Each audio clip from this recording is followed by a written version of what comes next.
வணக்கம். இன்றைக்கி நம்ம பார்க்க போகிற டாபிக் வந்து என்ன அப்படின்னு பார்த்தீங்கன்னா, அக்குபஞ்சருடைய கேட்டறிதல் முறை. நேற்று வரைக்கும் அக்குபஞ்சருடைய பார்த்தறிதல் முறை பார்த்தோம் இல்லையா? ஏன்னா எப்படி வந்து அக்குஹீலர்ஸ் எங்களோட அக்குபஞ்சரில் வந்து உடல் மனம் இரண்டையும் ஒரே சமமாக தான் நாங்கள் பார்க்குறோம். உளவியலுக்குன்னு தனி ட்ரீட்மெண்ட்டோ இல்லை தனி உடல் அறிவியலோ இல்லை அதுக்குன்னு தனியாக அக்குபஞ்சரிஸ்ட்டோ அப்புறம் மனதுக்குன்னு தனியாக ஒரு ட்ரீட்மெண்ட்டோ அதுக்கு தனியாக வந்து சைக்காட்ரிஸ்ட்டோ அக்குபஞ்சர் சைக்காட்ரிஸ்ட்லாம் கிடையாது. ஏன்னா நாங்கள் வந்து எங்களுடைய மரபொழின்னு இல்லை, மரபொழி மருத்துவங்கள் எல்லாமே உடல் மனம் ரெண்டுத்தையும் ஒன்றா தான் பார்ப்போம்.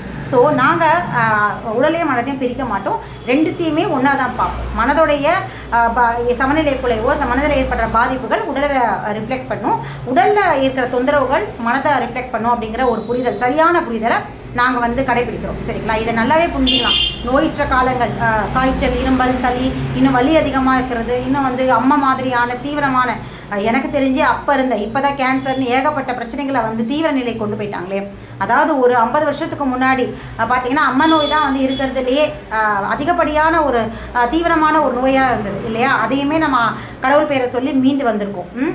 ஸோ அந்த காலங்களில் பாருங்கள், அந்த மாதிரியான ரொம்ப நாள், ஒரு 10 நாள் 15 நாள் வந்து பெட்லேயே இருக்கிற மாதிரி இருக்கும்போது அந்த டைமில் பாருங்கள் மனசமலையே இல்லாமல் இருக்கும், கோபம் வரும், எரிச்சல் வரும், அதுக்கப்புறம் ஒரு வித பயம் இருக்கும். இது மாதிரியான எமோஷ்னல் ஃபீலிங்ஸும் மனசில் ஏற்படும். காரணம் என்ன அப்படின்னு பார்த்தீங்கன்னா, உடலில் ஏற்படுற தொந்தரவுகள் மனத்தில் ரிஃப்ளெக்ட் ஆகும்.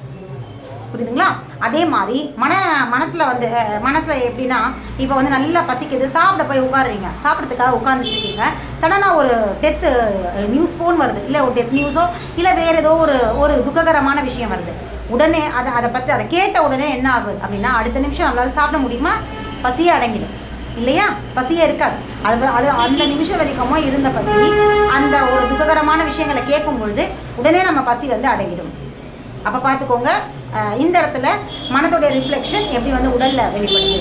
மனசுக்கு அது துக்ககரமான விஷயம் கேட்ட உடனே என்ன ஆகுது, இதை வந்து நம்ம சயின்டிஃபிக்காக புரிஞ்சுக்கணும் அப்படின்னா, அந்த துக்ககரமான விஷயம் நேராக மனசில் பதிஞ்ச உடனே அங்கே ஒரு ஹார்மோன் சுழற்சி நடக்குது.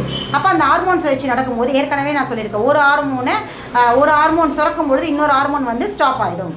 அப்போது அந்த துக்ககரமான விஷயம் கேட்கும்பொழுது லங்ஸ் சார்ந்த துக்கம், கவலை இதெல்லாமே வந்து நிலமூலகம், காற்று மூலகம் சார்ந்த. ஸோ அது சம்மந்தப்பட்ட அந்த கவலை, அந்த துக்கம், கவலை சம்மந்தப்பட்ட ஒரு ஹார்மோன் சுரக்கும் பொழுது என்ன ஆகுதுன்னா, இங்கே பசி ஏற்படுத்துகிற இந்த ஹார்மோன் வந்து அந்த என்சைம் வந்து நிறுத்தப்படுது. புரியுதுங்களா? ஸோ இப்படித்தான் அங்கே எந்த ஒரு ஹார்மோன் சுரந்தாலும் இன்னொரு ஹார்மோன் ஸ்டாப் ஆகும். இப்படியான ஒரு சுழற்சி முறை தான் உடலுடைய இயக்கம். இதுதான் மனசுடைய சமநிலை குலைவோ இல்லை பாதிப்போ உடலை ரிஃப்ளெக்ட் ஆகணும். உடலில் நோய்வாய்ப்படும் பொழுது மனசில் பலவிதமான கவலைகள், புலம்பல். பார்த்துருக்கீங்களா? ஜுரம், நல்ல தீவிரமான ஜுரத்தில் இருக்கிறவங்க வந்து புலம்பிட்டே இருப்பாங்க. புலம்பல் அப்படின்னாலே நாங்கள் நீர்மூலக சம்மந்தப்பட்ட பிரச்சனைகள் தான் சொல்லுவோம். நீர்மூலகத்தோட இம்பேலன்ஸ் தான் வந்து புலம்பல், சந்தேகம், இந்த மாதிரியான தொந்தரவுகளை ஏற்படுத்தும் அப்படிங்கிறது தான். அதிகமாக வந்து சந்தேகப்படுற ஆண்களாக இருக்கட்டும், பெண்களாக இருக்கட்டும், அவங்களுடைய இது முக்கியமாக வந்து அவங்களுடைய நீர்மூலக சார்ந்த உறுப்புடைய டிஸ்டர்பன்ஸ், அந்த நீர்மூலக உறுப்புகள் வந்து கொஞ்சம் இயக்கத்தில் வந்து தளர்ந்து போயிருக்கு, சோர்ந்து போயிருக்கு, அது முறையாக இயங்கலை. அதோடைய வெளிப்பாடாக தான் வந்து இந்த புலம்பல், அதுக்கப்புறம் சந்தேகப்படுறது, பயம், இந்த மாதிரியான உணர்வுகள் ஏற்படுறதுக்கான காரணம். ஸோ இந்த புலம்பல் வந்து காய்ச்சல் காலங்களில் ஏன் ஏற்படுது அப்படின்னா, காய்ச்சல் ஏற்படுது எல்லாமே நீர்மூலக சம்மந்தப்பட்ட தொந்தரவானா இல்லை. காய்ச்சல் அப்படின்னா உஷ்ணம், வெப்பம் அதிகமாக இருக்குது இல்லையா? அப்போ வெப்பம் அதிகமாக ஏறுதுன்னா இங்கே நீர் சமநிலை இம்பேலன்ஸில் இருக்குதுன்னு அர்த்தம். சித்த மருத்துவ பிரகாரம், மருத்துவத்துடைய முறையே, சிகிச்சை முறையே எப்படின்னா, வெப்பம், குளிர்ச்சி அப்படிங்கிற சமநிலை தான் மெயினாக வந்து அவங்க கன்சிடர் பண்ணி அவங்க ட்ரீட்மெண்ட் இருக்கும். ஸோ அந்த இடத்துல நம்ம பார்க்கும்பொழுது வெப்பம், உடலில் உஷ்ணம் அதிகமாக இருக்குது, ஏதோ ஒரு உறுப்பில் ஏற்பட்டிருக்க டிஸ்டர்பன்ஸ், அங்கே வந்து வெப்பம் அதிகமாக இருக்குன்னா அங்கே நீர் சமநிலை குறைவாக தான் இருக்குது. இப்போ நீர் சமநிலையோட போதாமை இருக்குது, ஏன்னா உஷ்ணம் அதிகமாக இருக்குது. நீர் சமநிலை அப்படின்னாலே என்ன அர்த்தம்? உயிர் சக்தி குறைபாடு ஏற்பட்டிருக்கு. உயிர் சக்தி குறைபாடு ஏற்பட்டால் தான் அந்த உறுப்பு வந்து இயக்க குறைபாடு ஏற்பட்டு வெப்பம் அதிகமாக, அதை சரிப்படுத்துறதுக்கான வெப்பம் அங்கே ஏற்படும். இதுதான் உடலோட ப்ராசஸ். ஸோ அந்த நீர் சமநிலை அங்கே குறைபாடு ஏற்பட்டிருக்கு, உயிர் சக்தி குறைஞ்சிருக்கு. ஸோ அவங்களுக்கு வந்து அந்த புலம்பல் வரும். சமநிலைப்படுத்துறதுக்கான ஒரு ப்ராசஸ் தான், அதை சரிப்படுத்திக்கிட்டு இருக்கு, சமநிலைக்கு கொண்டு வருது.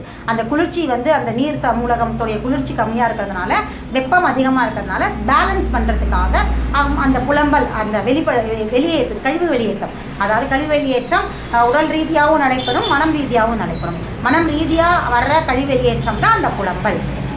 ஸோ அந்த மனம் ரீதியான அந்த கழிவு வெளியேற்றம் நடக்கிறதுனால அவங்க புலம்பிகிட்ருக்காங்க. இது எல்லா நேரங்கள், எல்லா விதமான இப்போ எப்படின்னா கவலைப்படும் பொழுது துக்கம் வந்து அழுக வருது இல்லையா, அந்த கவலை அப்படின்னும் போது அது துக்கம் அப்படின்ற ஏர் எலிமெண்ட்டை பாதிக்குது.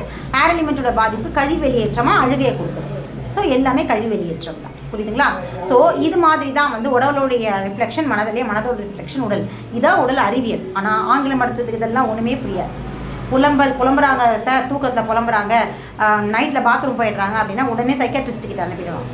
அது எல்லாமே நீர் மூலகத்துடைய இம்பேலன்ஸ், அதாவது மனசமநிலை, அதுக்குமான ஒரு மனசமநிலை தான், எமோஷனல் டிஸ்டர்பன்ஸ் தான். எல்லாத்துக்குமே, எல்லா உறுப்புகளுக்குமே உடல் மனம் உண்டு. உடல்னால் நீங்கள் வெறும் இந்த ஸ்தூல அவுட்லுக் மட்டும் பார்க்காதீங்க. சுவர் இருக்குது, உணர்வு இருக்குது, ஐம்புலன்களும் ஒவ்வொரு உடம்புலையும் ஒவ்வொரு உறுப்புலையும் இருக்குன்னா அது உடல் தான், அது உடல் தான். அப்போ அந்த மனம்ன்றது ஒன்று இருக்குது. ஒவ்வொரு உறுப்புமே சிந்திக்கும், ஒவ்வொரு உறுப்புகளுமே செயல்படும், ஒவ்வொரு உறுப்புகளுக்குமே எண்ணங்கள் தோன்றும், அதை எல்லாத்தையும் செயல்படுத்தும். ஒவ்வொரு உறுப்புகளுமே கழிவு வெளியேற்றம் நடத்தும்.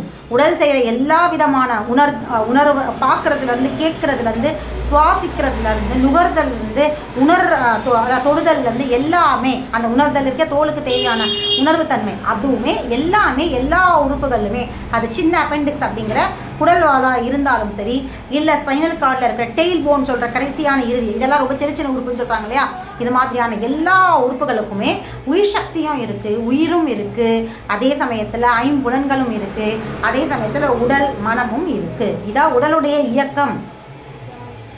இந்த மாதிரியான புரிதல் ஆங்கில மருத்துவத்துக்கு சுத்தமாக கிடையவே கிடையாது.